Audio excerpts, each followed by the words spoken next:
Hey friends, I want to show you how to make a very simple yet unique, creative, crafty junk journal utilizing a file folder. So first, you just need to take the file folder and trim it down. I prefer to trim off the edges. As you can see, I forgot which way I like to trim it or which way it will fit in my trimmer, but I will trim it down, and you can get 2 junk journal covers out of 1 file folder. Super convenient, nice, easy way to make a cover. These are definitely one of my most popular junk journals that I sell in my booth at an antique mall. I think it's just because they're simple, cute, unique, all the things. So I am measuring them up right now, and I believe they measure to approximately 5.5 inches by 5.5 inches, give or take a few centimeters or so. But I love them very much, and I love to make them. So here I'm just digging through some scrap paper that I already have sized down from other ones that I've made. That's another nice thing about these journals, is that it gives you the opportunity to just utilize all the other little scraps and snippets of papers that you have from other journals, or trimming down pages, that sort of thing. And it just adds a variety of pages inside this journal that you can use that you've already have trimmed down and ready to go. I went through all my vintage papers that I have, all my just office papers, and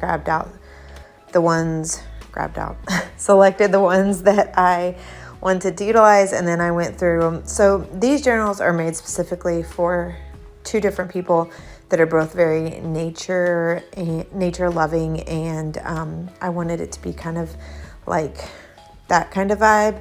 So I went through some vintage nature books and pulled out some pages, some like herbal books, and pulled out some of those, and then went through some vintage magazines and just selected some different animal, nature style pages to kind of toss in there. Some mushrooms, some squirrels, stuff like that. And I wanted to show you, if you ever come across these type of books, they're like tracing books, I think. Correct me if I'm wrong. But anyways, if you ever come across them, grab them. They're such good resources for junk journals. I had picked up all of those at an estate sale, if you've watched my videos, you'll see I use a lot of things that I got at this one particular estate sale. It was like a gold mine. Anyways, this is just vintage papers, and I'm going to kind of show you how I trim them down. So you can mark on your paper cutter the size of the pages that you need based on the cover. I kind of use this as a guide, but I'm not going to lie, occasionally and most of the times I just will make sure that they fit right as I cut them, because I'm just still very new at this, and so I'm getting my process down.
also real world craft room here.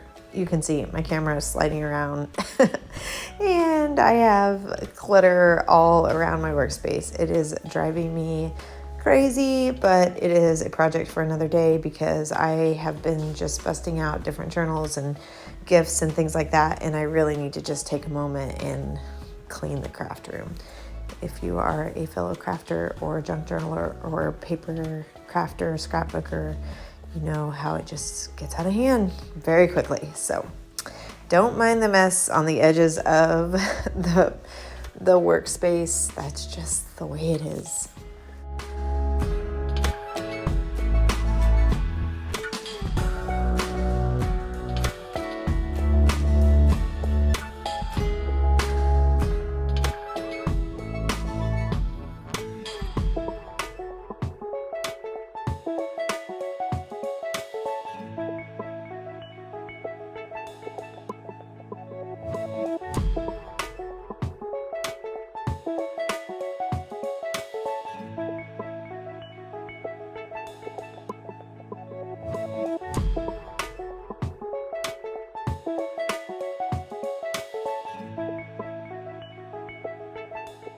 So I've got all my pages essentially trimmed down to the size they're going to be, and I'm going to kind of separate them out and divide them up. Since I'm making 2 different journals, I'm going to kind of evenly separate book pages and notebook pages and things like that so that I can keep them. And I'm deciding too which kind of aesthetic I want for each one and how I want to separate the pages that I have ready to go.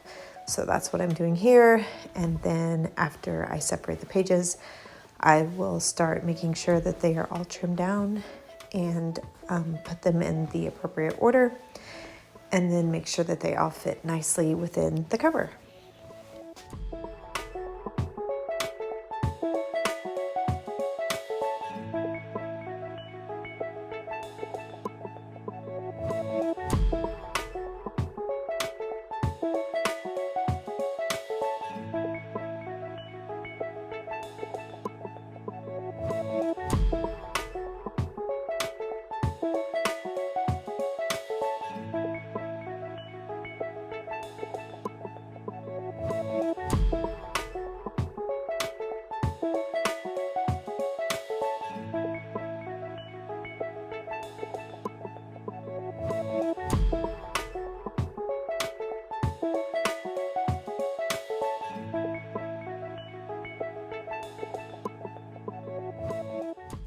So if you get packages that have this brown packing paper in it, I would recommend saving it because it makes for really fun, crinkly, textured junk journal pages. And I love incorporating a piece of it in my journals. It's just a fun addition, and it's very like vintagey already. So there's not much you have to do with it other than just trim it down and make it fit.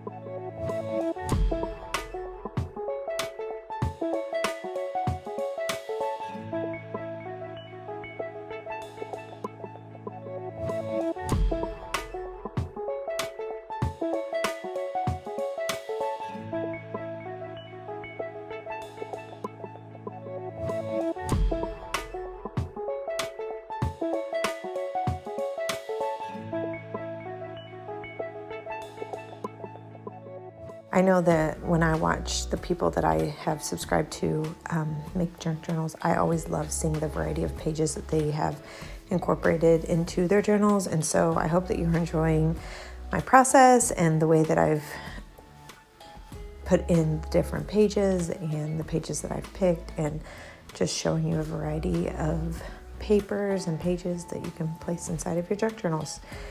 Really, there's no wrong way to put the pages in order. I just like to keep whoever is receiving the journal or whoever buys the journal, I just like to keep it interesting. So that's kind of how I pick the order of my pages, but with all junk journals, there's no wrong way to do it, and that's the most fun.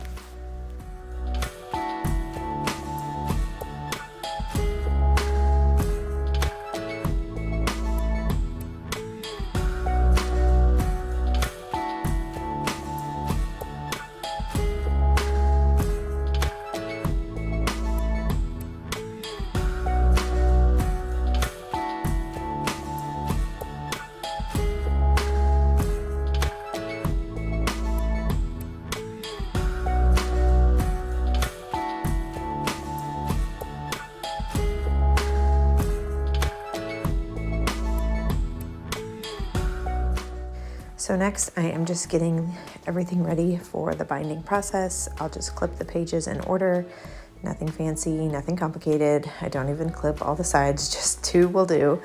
And I am going to take an awl and punch the holes. I'm just gonna do, I think it's called a 3 pamphlet stitch maybe. Don't quote me, I think that's what it's called. And I'll just poke the holes through the pages and through the cover, and then thread the thread through the journal, and it will be all ready to go. As you can see on the front cover, I did take a piece of scrap fabric and I made like a little label. So I took a piece of scrap fabric and I cut it out, and then I sewed it to the front of the journal, or just did a quick stitch on the journal. And then I will take a alphabet stamp set, and I will just put whoever the journal is for, I'll just put their name on that little part on the front just to personalize it and add just like a fun touch.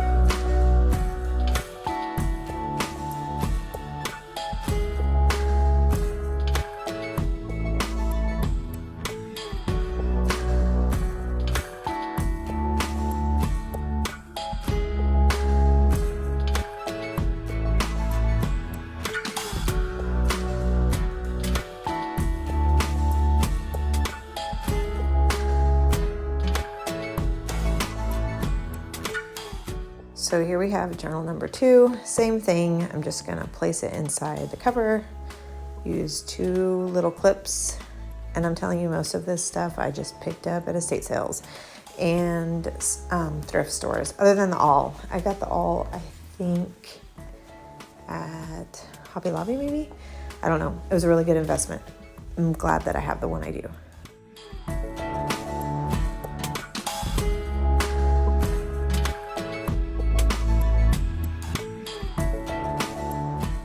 Like anything else, the more you do it, the quicker you get. I am so much quicker at binding my journals than I used to be. So I am pretty proud of that. It's a pretty mindless process. I used to have to look up the directions several times, and now I can just get it done. And so I am super proud of myself for that part, but like with anything new, it just takes a couple times doing it and you will have it down.